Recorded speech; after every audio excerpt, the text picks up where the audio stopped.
are still there. He is building a pylon in his smoke to make sure nothing surprising comes up. But if he doesn't take those overlords out, it's still going to be an issue. It looks like he's got one right now, but if you take a look at his cam, he actually can't see the one just to the right of his pylon just because of that fog of war. Could cause issues. Yeah. Oh, here we go. More Phoenixes are in here, and they're going to pick up one Queen, and I think Kangwook really needs some. He's getting Hydras right now, but I really think he should have gotten something a little bit sooner to counter these Phoenixes. Absolutely. How effective are Hydralisks? You're a newly turned Zerg player. How effective are Hydralisks against Phoenix? Hydralisks are okay against Phoenixes. We just saw one Phoenix lift up a Hydra. When you first get them out, Phoenixes can lift up Hydras, and they do that extra damage versus them. I really prefer Queens, just because you don't need an extra tech structure to fight the Phoenix, and you never need the Queen. Like, I think Hydras are completely useless off creep, so I think it's more worth just getting a lot of Queens and then going whatever tech path you chose in the first place. That's my opinion, though. Let's take a quick look, at what kind of tech Kangwook is working on. He's just finished the Roach speed boost. He is just starting an evolutionary chamber. He has had a Spire up for a while, and of course, as we mentioned, we have that Hydralisk then with the upgraded groove spines. Yeah, and it looks like he's going into that Roach Hydra play. It's a really popular tactic against Protoss, is to go that heavy Roach Hydra. The only thing that's really weak to is Colossus and High Templar, at which point you really need to choose something else to kind of have a nice, mixture of units against that, because Colossus just wreck every Zerg unit, pretty much. Absolutely. I mean, besides the Ultralisk, that's really the only ground unit that can handle those like 5 Colossus death beams. Exactly. One thing I'd like to point out that I'm just noticing here is that Kangwook is actually making sure to keep a large group of spine crawlers out, and making sure he has a nice defensive line to fall back to should any issues come up with his mobile forces. How do you like this choice? I like the placement on the spine crawlers right on the choke there. The only problem with this, though, is a lot of Protoss players will choose, after Zerg gets their third base, to come up from the third expansion's ramp there. And if they do come up, these spine crawlers aren't going to help at all. But it's better to have static at some places, and if worse comes to worse, he can just choose to move it. So I like the static. He is still ahead in his worker count, so it's really, I like it. I like the spine. All right, we have a bit of a push coming out from Kangwook towards JiYan's base. Well, maybe he's trying to make up his mind here. Yeah, he's not sure what he wants to do. One thing about those Hydras is you really need that creep highway to make them useful, because Stalkers can really just kite the crap out of Hydras, as well as JiYan does have High Templars, and a High Templar Storm just makes a Hydra implode. It's disgusting how much damage that does to a Hydra. He currently has 4 High Templar out now. Can you see if he's getting any more than that at the moment? Let me take a look at the production tab. It looks like he's morphing in 2 more, and they all have very high amounts of energy here, so he has a lot of storms ready. One thing to note, though, is the Zerg player has a Nidus Worm. I'm really interested to see where he does it, and it's actually coming up right now in the north part of the base. And does JiYan see this? Oh, JiYan does see this. He is going to head up towards that Nidus Worm. I don't think that any units are going to be able to come out of that.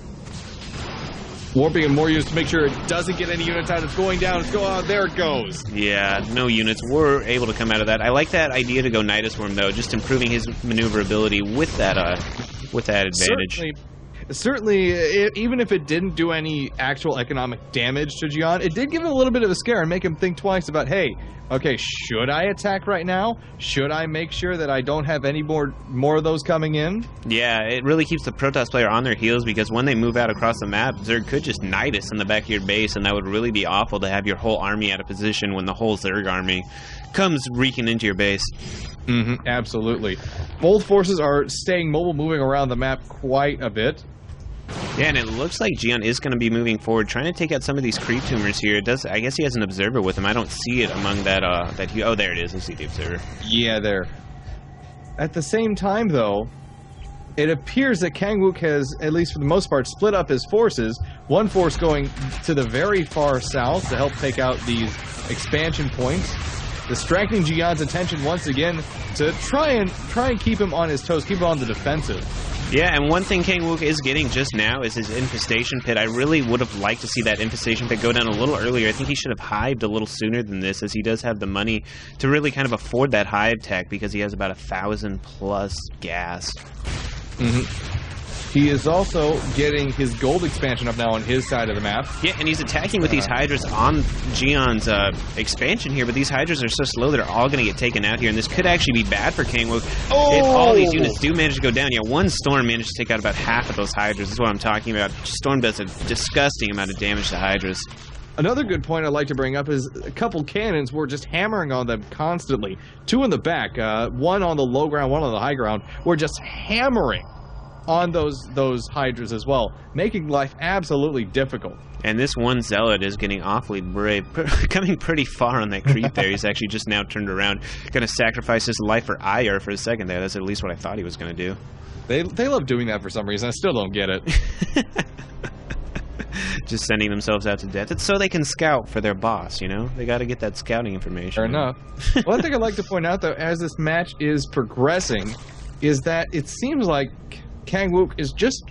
he's not necessarily trying to go for the throat at any point in time. He's just trying to make sure that JiYan doesn't get any kind of major edge on him. I would classify it almost as not necessarily playing to win, but playing not to lose.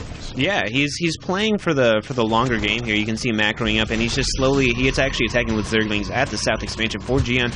He's kind of just playing in this mindset as if he can get more expansions and stop JiYan from getting a fourth, or even just mine successfully from the third, that he can just outpower him. But it looks like JiYan is actually pushing forward here onto the Zerg player's gold. Look at those high temp. Oh my goodness, storm all across. Those storms hurt so bad. You have no other option but to pretty much run if you have Roach Hydra against those storms, because those storms will just tear you so bad. For those tuning in, those storms cause 80 damage to all units in the target area over 4 seconds. 80 damage. That's big when your health pool isn't even over 200. Yeah, I mean, that is so insane. Just 2 storms enough to take out a Roach there. That's intense. That's absolutely intense. Yeah, and it looks like they're going to be pushing down into all these Roaches. I mean, Zerg player really doesn't have as many units as I think he should. Actually, he is keeping some... he's going to try and pinch him. He's attacking him from both sides. That's amazing. He has a really nice flank going on here, but JiYan just storming the crap out of all these units, and all these units may just go down to those storms, but actually, the Zerg player is just reinforcing with more Roaches. More Roaches coming in. And I think he'll actually be able to hold this one off here, even with all those storms. The storms just, it did a lot of damage, and most of those Roaches are in the red, if not in the orange, but they were able to survive and take out all of JiYan's attack force. Yeah, and if we take a look at the production tab, JiYan is making all of 1 probe, and the Zerg player is going crazy, getting his adrenal glands, he's getting 6 infestors, 10 Zerglings, another hatchery, you know, he's actually building a lot more, and JiYan just making 1 Archon right now. I think he really needs to start macroing a little bit harder here. He is really high on gas and really low on minerals, though, so I would actually think that he should, he's not mining from all of his gas geysers. No, he is not. That is a mistake. I think you want to make sure all those are manned. It takes, you know, very little time to produce those probes, and it's going to mean a lot in the long run. Yeah, it's just, you know, since he has high gas, it's a good idea for now to have them off. But I think he'll definitely want to put him back in the future since he's going those high Templars. I'm still curious, though, why we're not seeing any more production out of JiYan. Was he neglecting his probes? Yeah, he has 3 probes right now and about 400 minerals. I just really don't think he has the money right now to produce what he wants to. I don't know what his plan is currently. He's pretty much been... He has about... Let's count here. He has... the Harvester count is 52 to 58 in the favor of Kangwook. Yeah, and Zerg actually is sitting on 154 army while JiYan is sitting at an 86 food army. A light attack of Roaches in the very southern part of this map. Very unsuccessful, though, because of those High Templar. Yeah, and I really think the Zerg player needs to start getting some Ultras or some Brood Lords, even, because this composition is good, it's just really weak. I don't understand why he has a bunch of Infestors. He could be going for some crazy Infested Terran play, but I really think he needs to start getting those Tier 3 units. Absolutely, and just speaking on that point...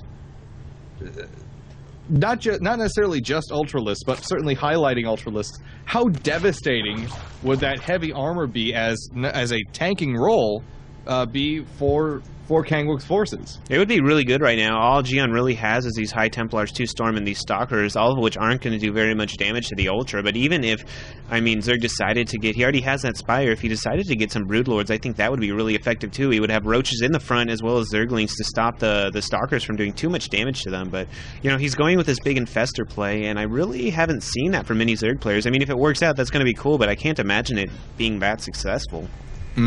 Oh dear, some harassment on the far left side of the map. JiYan playing around with that queen. Nothing to stop those phoenixes at all just yet. Yeah, there's really not any units from the Zerg that can really handle these phoenixes. Kangwook is pushing out, but he's kind of just half-assing the push. Yeah, I don't like this. I wonder Look at this. He might be trying to free up food, but I mean, this isn't really going to do much because JiYan's army is like right behind him. Look at this unit combination too. Just Roaches and Zerglings at this point in the matchup. That seems like a waste of units. Yeah, you know, he has 22 Roaches right now, 24 Zerglings, 9 Hydras, and then 12 Infestors. He really needs to do something with these Infestors, I think. And they are, right now, they're just sitting there in his base. They're literally just sitting there on their rather wide posteriors. Let's see, doing nothing. They can make each, they all have full energy. They can make 8 infested Terran each. And how many Infestors are, I'm scared to multiply right now. There's 8, 9, 10. So that's about 80 infested Terran if he does choose to just do infested Terran with them. And that would be really insane to see, honestly. Absolutely. Unless JiYan can get a lot of High Templar Storms on that location right away, those are going to cause a lot of damage. Yeah, they just are from sheer mass. That would be disgusting. And it looks like more Zerglings and Roaches are pushing out across the field, but really, once again, not that many units. If we take a look at his production tab, he is finally getting 3 Ultras here, so Ultra is going to be really effective against this composition from JiYan. Absolutely. Again, nothing can really pierce that Ultralisk heavy armor, and he is getting Chitinous Plating upgrade, by the way, for those Ultralisks. Yeah. Go ahead, sorry. Nothing can really punch through that, save for the single Immortal. Never mind, he has 2 Immortals. I apologize. Yeah. It looks like, he does have 2 Immortals. Sorry, I got sidetracked. Some gangster car just went by my house, like blasting the base. Felt like an earthquake.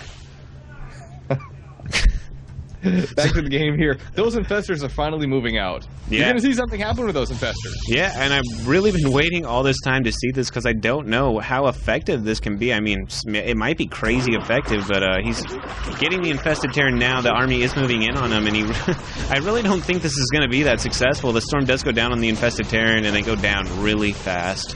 Yep. Fortunately enough, JiYan is able to get the Storms on them right away before they can cause any serious damage. They're just wasted energy at that point. Yeah, I really think he should move away from this Infestor play.